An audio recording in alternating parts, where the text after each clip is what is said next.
don't know if David, if you were going to watch the chat. Sometimes I don't do a good job of talking and watching at the I same will keep time. my eye on it. And I'm going to go ahead and share here. So hopefully you can see my screen now. Can you see that? All right, good to go. Yes. All right, so before Justin talks about his summer project, I thought I would say just a little bit about who we are and then go ahead and let Justin tell you what he did. So where we're sitting right now, since you can't be here, we're in my office in the Swirl building, and that's a picture of it there on the first slide. It's Severe Weather Institute Radar and Lightning Laboratory. Actually, it's a really cool garage. It's a garage you can kind of see here. There's 5 high bays. Basically, those it's like I guess a fire station almost. We have research equipment trucks that are inside there. I'll show you some of those in a sec. And essentially, our focus here in this particular building is what you would imagine. It's severe weather, but it's also broader than that. We do study lightning. We use radar as a tool. We use other techniques as well to study atmospheric science phenomena. For example, we also study air pollution, atmospheric chemistry. We do a fair amount of lightning instrumentation, atmospheric electricity. And then we like to study thunderstorms quite a bit, which is one of my main interests. We have several faculty and grad students in this building, and undergrads like Justin do research here, like in the summer internship that he had. And but we also have folks that are in the Kramer Hall building. So if you come to UAH and take classes or come visit us, we'd also be in that building. It's right across the parking lot. So this is just a sort of a collage of pictures of us doing things in the field. Again, we use a lot of different equipment, and I won't necessarily get into what every single one of these things are, but I'd be happy to answer any questions at any point. But we do things like launch weather balloons to study the atmosphere. This is done operationally, but we do it extra for research here in Huntsville to sort of characterize the environment. We actually take classes. Justin took that class with me where you can analyze the data from a radiosonde balloon, like temperature, humidity, winds, things like that in the classroom. But our students do a lot of the hands-on research for us, both undergrads and grads. And in this particular picture, although it's a few years old now, the folks in there were both a mix of undergrads and grads. And actually one of them went on to do graduate work here. We have mobile radar trucks. We have atmospheric profilers using different frequencies in the electromagnetic spectrum. We just basically profile the atmosphere and measure things like temperature, humidity, and winds, not just with the radiosonde, but with this equipment as well. We actually have, and maybe you've seen it, you've taken off at the Huntsville airport or landed, depending on which side of the plane you're on, or maybe when you're waiting. This Armor radar here is actually located at the airport, so it's not here at Swirl. That's a C-band dual polarization radar that we do research and we use in the classroom too. And so actually where Justin did some of his research, actually most of it is in the Ops Center. This is what it looks like when we're running a field program. This is actually associated with the Vortex Southeast program, which is a program to study tornadoes here in the Southeastern United States. And essentially we have a bunch of computers and monitors to check out the weather, basically keep everybody safe, deploy the equipment, and then study those severe storms. And basically, this is kind of where we plan and execute that mission, and then folks go out and all that equipment and then study the storms. And then when it's not doing this, being used for field ops, then it's basically available for research for folks like Justin to come and do their projects, whether it's classwork or individual research with a faculty member, or doing a summer internship like he did. And so as far as the kind of research I do, I think I've shared some of that with you. I like to study thunderstorms, severe weather in particular. We use different pieces of equipment to study precipitation, what its characteristics are, what its size is, what it's made out of, what its shape is, so we can detect it better with radar, like the Armor radar there. And we do a lot of that here in Alabama, in the Southeast, but we don't do it just here. These pictures are actually from Argentina, where we had a project just a couple of years, 2, 3 years back, called Relámpago, which if you know Spanish or Portuguese, that actually means lightning. It was a big, horrible acronym, but basically we went down there to study severe storms in the Southern Hemisphere. And these are a couple of UH graduate students setting up some lightning equipment down there to measure lightning. And that's a picture of actual thunderstorm. It's kind of like the Front Range of Colorado a little bit, or the Intermountain West, where we were in Cordoba, Argentina. So some of our students get to go not just around the Southeast, but also to other parts of the world to study storms, which is pretty cool. And so basically I met Justin in thermodynamics class, I believe, and then radar, and got to know him, and we chatted about different things, and Justin let me know his interest in radar and then a project, and that's kind of how we ended up where we are here today. And so I'm going to let Justin take it from here. Appreciate it. Hey guys, I'm Justin. So basically, I'm gonna close that down a little bit. Yep. So basically, what I did was I did a study of pyroconvection, and basically those break down into pyrocumulus and their big brother pyrocumulonimbus. Mostly, I used a program to do particle identification, basically looking at what this thing is actually composed of. But before I get too much into that, why is it not? I did. There we go. Before I get into that, I just want to talk a little bit about me and my experiences here, just to kind of give you guys, if you are coming to UAH, kind of a background and kind of what to look forward to, and some key takeaways that I've learned that could help you guys, even improve on what I've done. So basically, I am from a small town in Illinois, and I actually heard about UAH from a friend of mine who looked at it for the scholarship. And so I looked at it for the scholarship, and I'm really glad that I did, because the scholarship is actually the least beneficial thing about coming here, ironically. I actually started here as a computer science major. I thought that computer science was what I wanted to do. I had kind of planned through high school to do that. And I came with a laundry list of minors, one of which was atmospheric science. But as I progressed through my college career here, I'm a rising senior now. As I progressed through my college career, I realized that atmospheric science was really what I wanted to do. And so, that kind of leads into one of my main takeaways from what I've learned here is follow what you're passionate about. Don't worry as much about making a ton of money or anything like that. Just do what you want to do, and then everything else should work itself out, basically.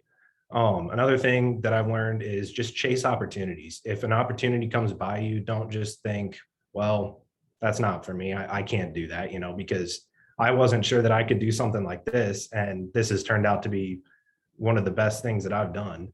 And another thing that kind of coincides with that is networking. When you guys get here, you're going to hear the word networking probably more than any other word here at UAH.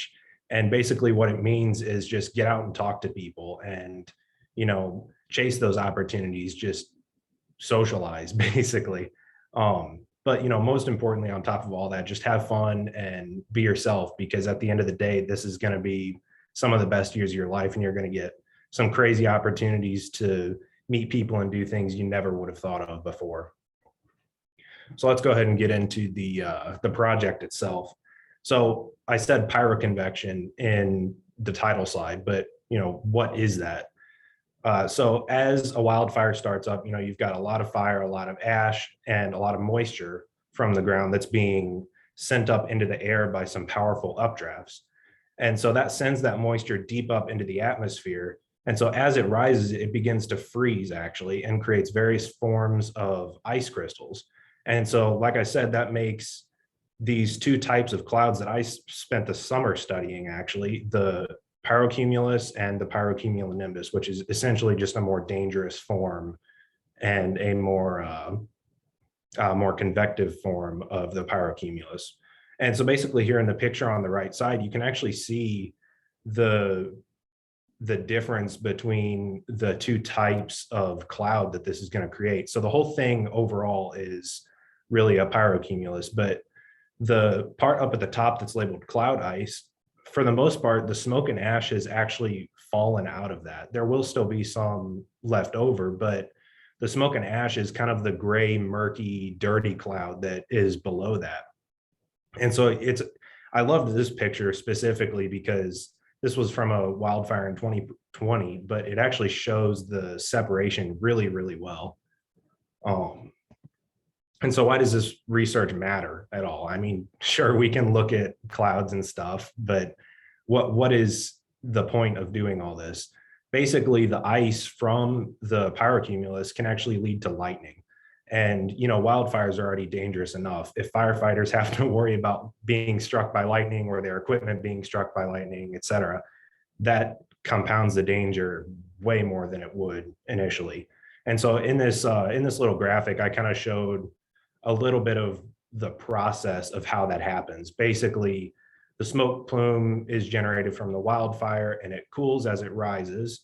And then, after the pyrocumulus is formed and all that kind of stuff, you can actually get the lightning from the ice volume up in the top of that cloud. And so, that can actually lead to way faster fire spread if it does ignite some of the forestry there. And that is probably just as dangerous as it striking a firefighter or their equipment or anything like that, because now you have another region of uncontained wildfire. And there actually have been, I know of at least one story where something like this happened and it actually trapped a group of wildfire firefighters in, and the situation did not end well because, they kind of got flanked by the lightning generated wildfire. So basically, how do we fit into this? What I've done is created a program that basically looks at the most common particle in each radar grid point. And so you can see in the picture here on the right, you can see it's kind of separated into basically little squares. They're not exactly square, but essentially little regions where you can look and see this has a certain characteristic, whereas the next one may have a different one. And so basically I used a combination of tools. I said that I created a program. I used Python to do that and some packages from Colorado State University. And then I also used a mathematical technique called fuzzy logic, which, as opposed to a binary form of logic where it's either 1 or 0, fuzzy logic basically takes a likelihood of something, and the most likely candidate at the end of the calculations is, the one that it's basically going to show. And basically, I use dual polarization radar data, which is essentially the entire United States is covered in this stuff for the most part. There's a few gaps, but and really this data allowed me to look at this in a really in-depth way and get a good start to something that is probably going to take way more research, but sets a really good foundation for more to be done. And so what were the results basically of what we did? So the program outputs images like the one you see here below with the red, the orange, and the blue, using this fuzzy logic to look at the likelihood of each particle type, in this case, ice, rain, and ash. And I should note that while we say that it's ice, rain, and ash, we're kind of assuming, even though we don't particularly know because we don't have data from that direct point, but it's a logical inference to say that there's ash pretty much throughout this, but basically this is looking at the dominant particle type. And so the image below is from the Creek Fire, which actually headlined social media quite a bit because it was actually the biggest pyrocumulonimbus that the US has seen to date. And you can see in the social media post on the right, that thing is huge. That's from an airplane. And it is massive, absolutely massive. And so I really just liked that that post out of the window of the airplane. I thought that was really cool, and it really put the whole thing into perspective. Hey, Justin, I'm sorry to interrupt you. So can you give us an idea of the size, like in, I don't know, miles or feet or yards? How big is that Well, thing? actually, you can see, and well, you may not be able to see in the image here on the bottom left, you can actually see that those are in kilometers. Um, yeah, and so basically, this thing is roughly, I believe, at the peak, this particular event made it up to about 15 kilometers in height and was roughly 50 by 20 kilometers. So this thing had some serious width, some serious depth. It was a massive event.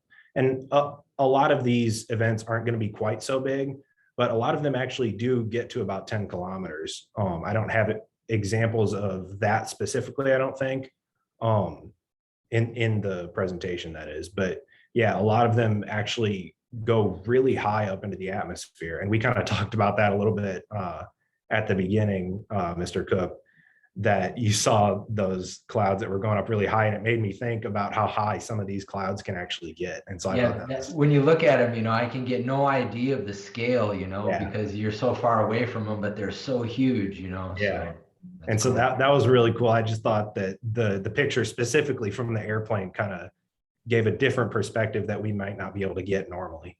That's cool. Yeah, Thanks. they're tall enough to where you'd probably want to fly around them Yeah. and not over. Yeah.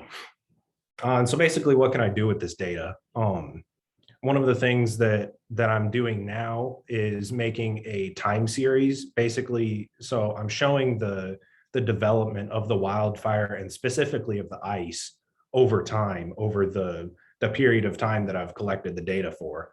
And so basically, this can help show the amount of ice that is in the pyrocumulus. It wouldn't give us an exact estimate, but it gets pretty close because what we're looking at is we're tallying up the number of pixels that are reading that. And so we can't get volumes exactly without collecting a different kind of data that was a little bit out of the scope of my study specifically.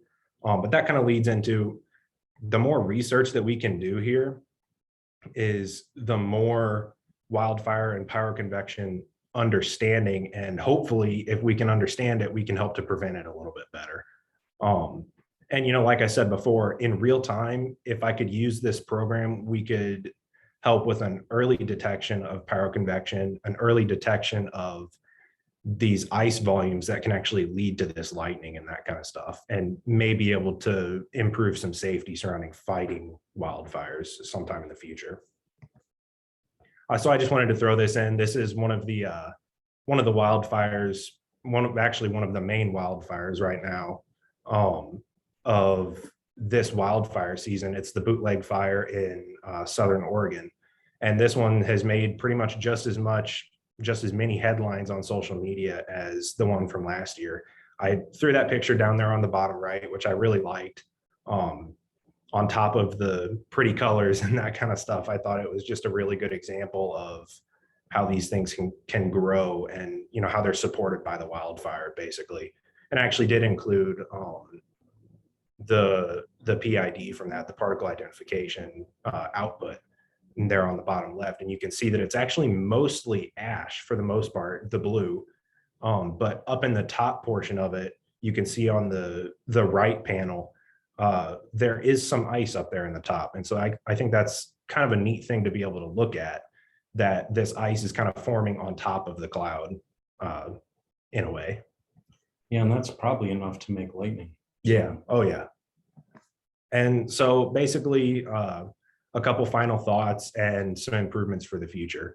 A project like this, I learned an absurd amount, more than I have in a lot of the gen ed classes here. So, but one thing that I want to note is this is just another step towards a finished product. Research is basically an ongoing thing. It never really stops. There's always further research to be done.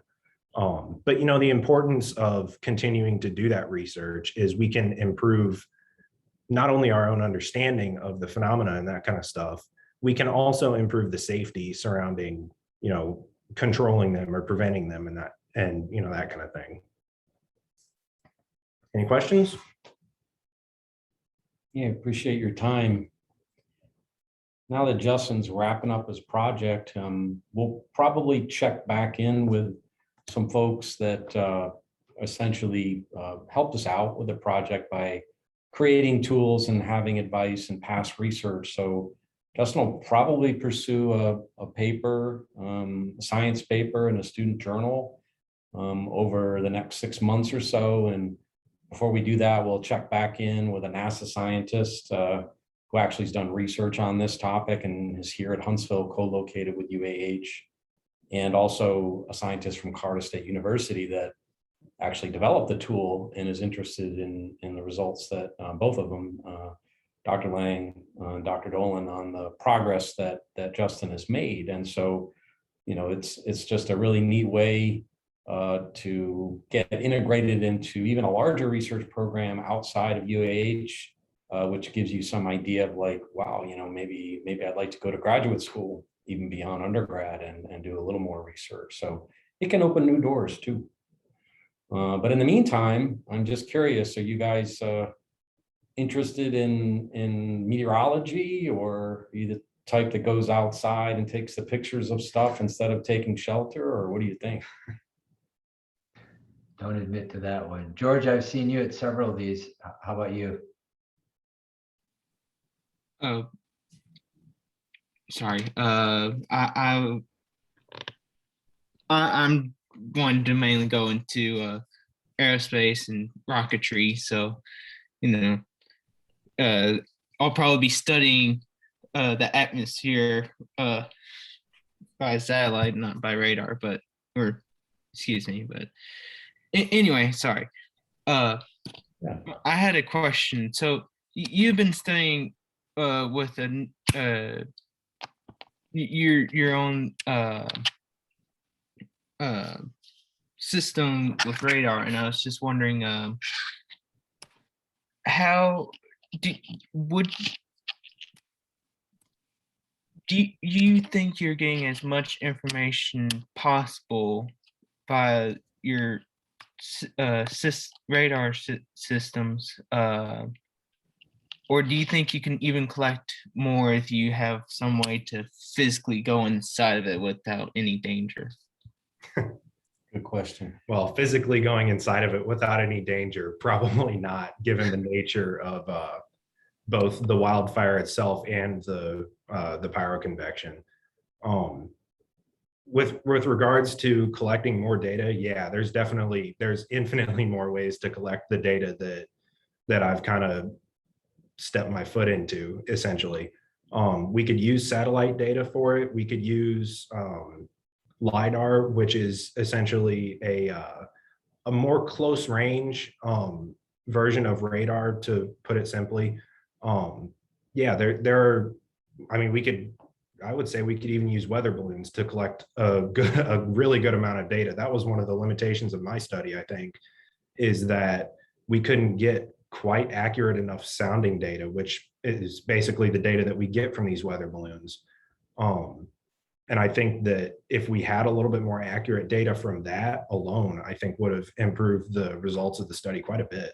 Yeah, it's a good question. So there have been concentrated field experiments to study pyrocumulus and wildfires, and we were using operational data. And we were focusing on this one operational radar data source and one tool. So the idea hopefully would be that as folks like Justin and then kept working on this tool, that you could then combine that with other observational sources and other tools, and maybe even models, computer models. And so you were asking about satellite, and definitely satellite would be a great thing to use. There's the geostationary operational environmental satellite. That's a mouthful. It's called GOES. You may have seen data from this on the internet or TV or whatever, pictures of cloud temperature tops or visible imagery of clouds. So they have multiple frequencies they detect from space, including in geostationary orbit, where you can basically get a time series looking down from very high up in orbit, staying over the same point. And so those multiple frequencies can be used to detect smoke, differentiate it from cloud. maybe even before it becomes precipitation or big ash. So you combine radar and satellite. Justin mentioned LiDAR. We actually have one of those. We haven't used it for this project, but if you were gonna go say deploy to study wildfires, we would probably take our mobile radar, our scanning Doppler LiDAR, our profiling systems, the radiosondes, then link up with someone who is an expert in the satellite side. The NASA folks here were just talking about how they'd love to use some of their low Earth orbit radars in space. So you actually have radars on satellite, right? Where you actually profile them from down above, and that'd be great too. So really excellent question. And as far as getting inside them, really challenging environment. We don't have a lot of aircraft that can penetrate thunderstorms. And I would imagine ash actually could be even more challenging for inlets of aircraft and stuff. So not aware a lot of that.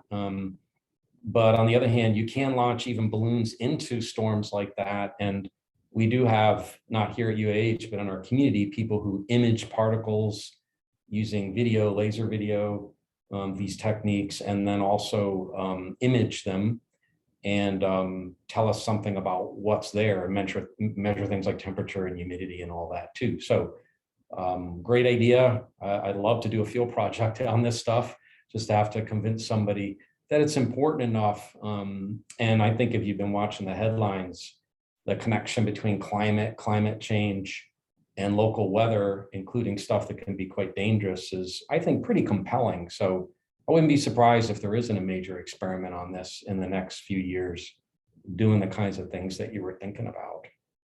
Thanks for the question, George. All right, thank you. Zach had a question. Do you want to tackle that one? Yeah. I actually have a one of my roommates from last year is a math major. He's still here.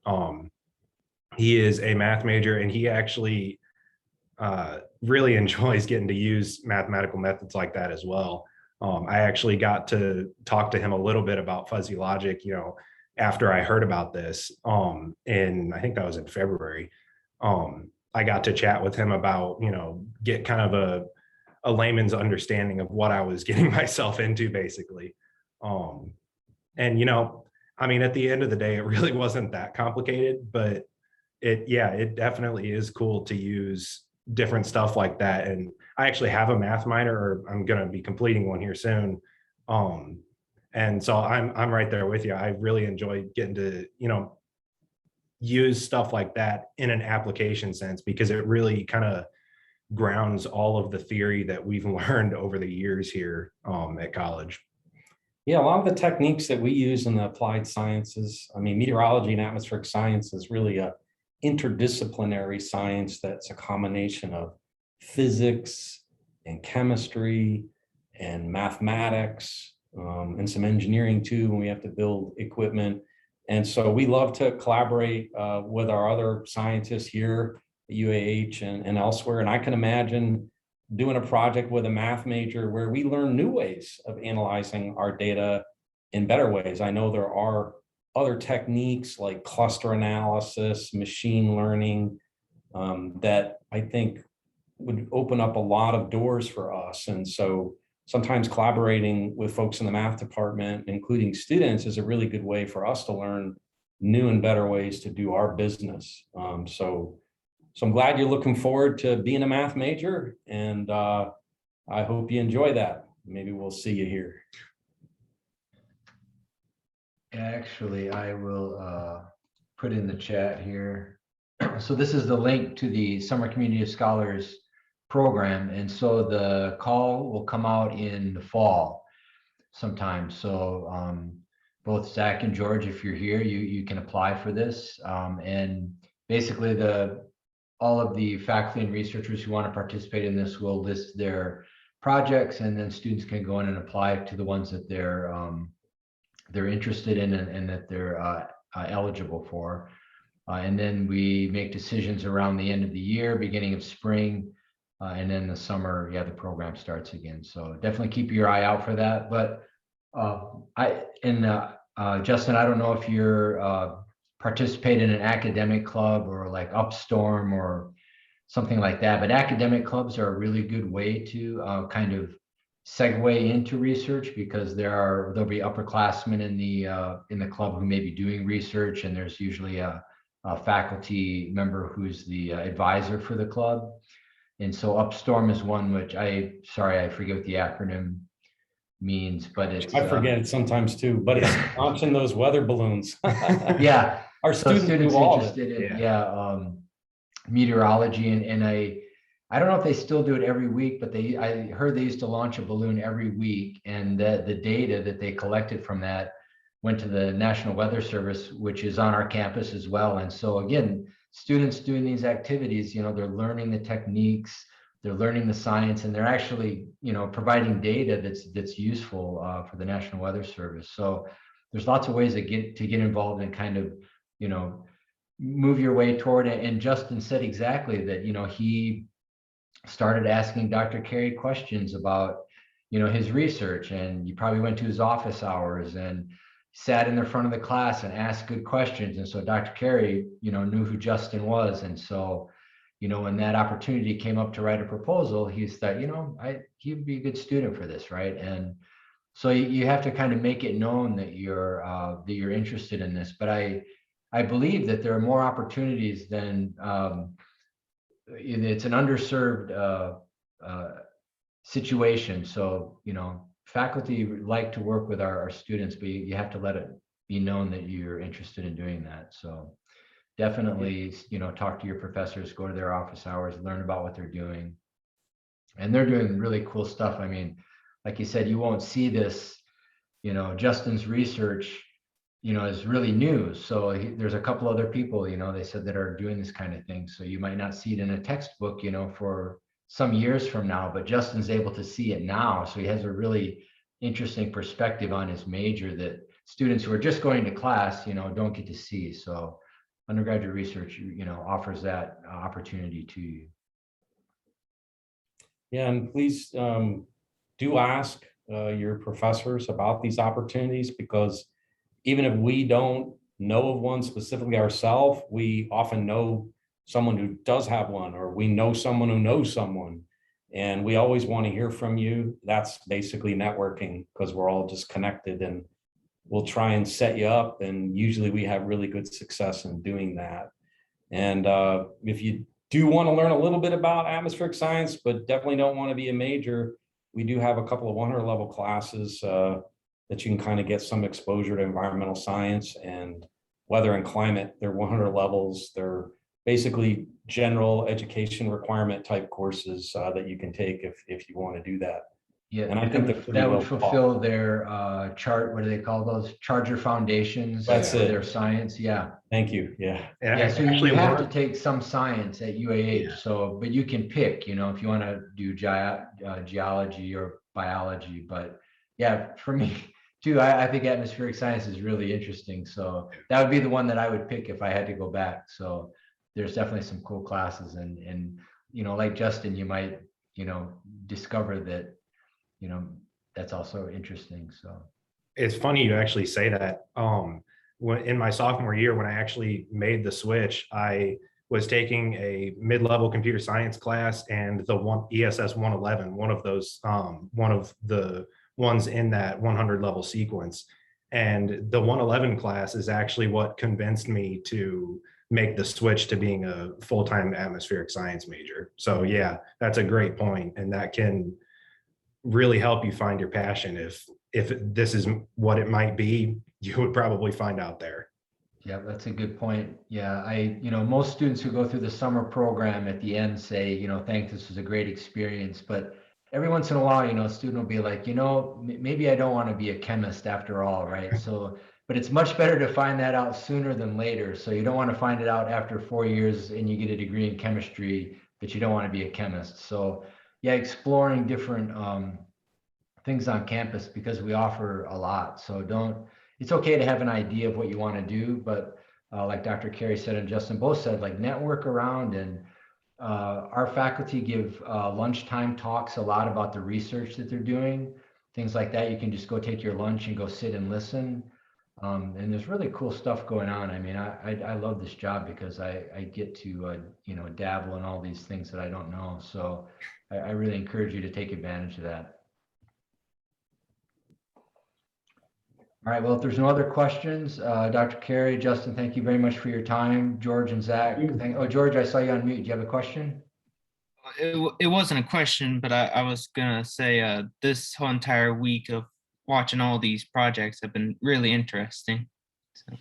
Okay, great. Well, I'm really glad that you liked it. Yeah, that's the, you know, we wish we could do it in person, and I hope next year that we can and bring the students on campus. And yeah, the one good thing about doing it virtually is like you said, you've been able to see 4 or 5 of these different topics. And so, you know, that's fantastic. So I think I'm gonna have to think about a way, you know, to rotate students around when they come on campus so they can kind of see several things rather than just one project. So, but I appreciate that.